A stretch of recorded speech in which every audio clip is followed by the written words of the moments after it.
I am Dr. Sudhir Rawal. I am medical director and uro-oncologist. I work at Rajiv Gandhi Cancer Institute in New Delhi. My main practice is in uro cancer, and I deal with mainly prostate cancer, bladder, kidney, penile, and testes. And we do robotic surgery, and we are involved in focal therapy and ablative therapy of prostate and kidney cancer. Yeah, I always thought of reducing the side effects of radical prostatectomy or radical radiotherapy for organ-confined CA prostate. Problem with radiotherapy and radical prostatectomy, the side effects of incontinence and impotence, and also long-term side effects of radiotherapy. Sometimes they are so bad that patient becomes miserable. So when this technology came way back in late 2010 or so, then we used this machine in Delhi in our hospital in around more than 100 patients, where it was used very successfully, and we did most of the time whole gland HIFU at that time. There was no concept of focal therapy at that time, and those patients are still alive. They are still coming to me in follow-up. Though we used it quite selectively, still we used in patients who have high-risk prostate cancer, PSA around 40, and they did require adjuvant treatment, but they did very well. Less side effects, and then their survival was very good. So I was quite convinced with this technology, and later on, after pandemic, when things improved, then we got this machine in our hospital. Now we have done almost again 100 or maybe more than 100 patients in last 2-3 years. So in prostate, when you treat prostate cancer, then you have to see the first cancer control, then side effects. There's a trifecta, we say: cancer control, continence, and coitus, potency. So these are three things which patient has to have. He is most bothered about his cancer control, then the side effects of incontinence and the impotence. Here with HIFU, you have very good outcome of continence and the impotence. Your patient don't become impotent. They have sexual, they can have their erection and all, and the continence doesn't get affected.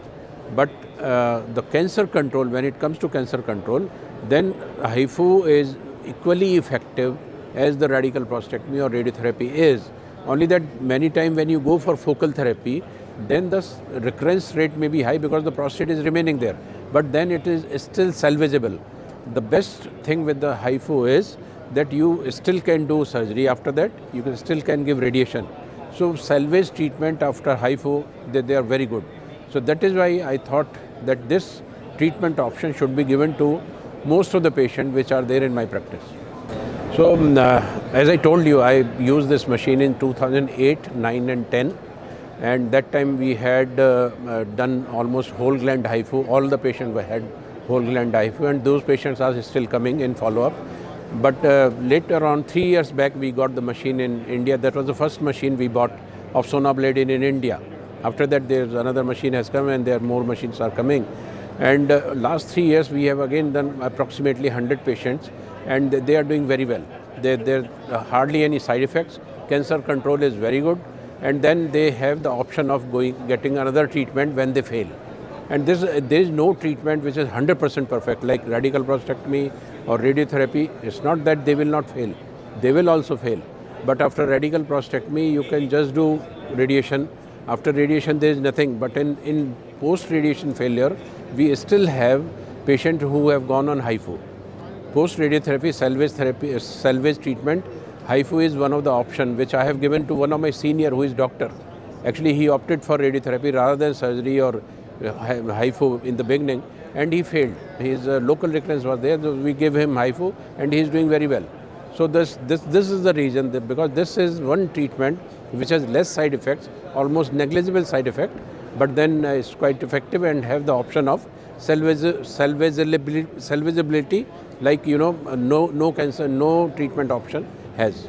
So this is the advantage of HIFU. Thank you. Newly diagnosed, I have to I tell them, I want them to know that what are the treatment options.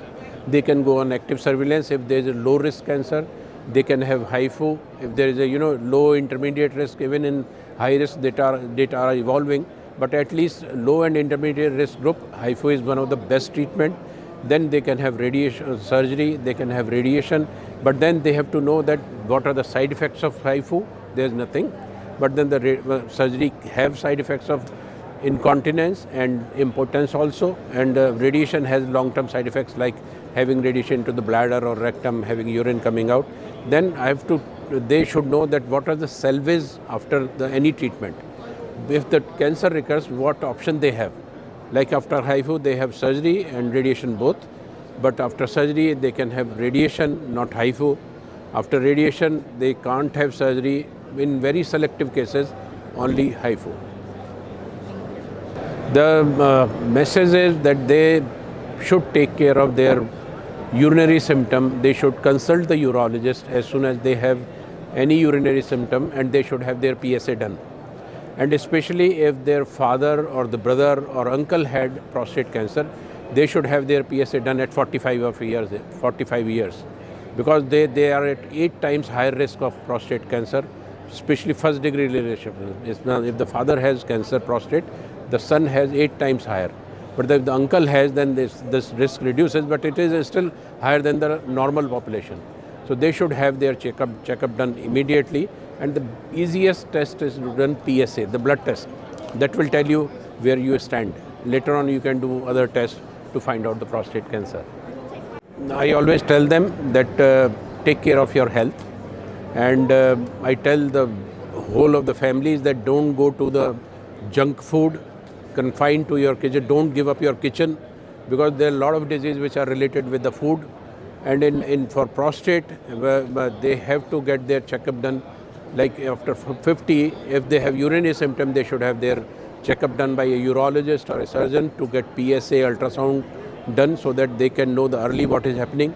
And many times you find other things also with the prostatic symptom.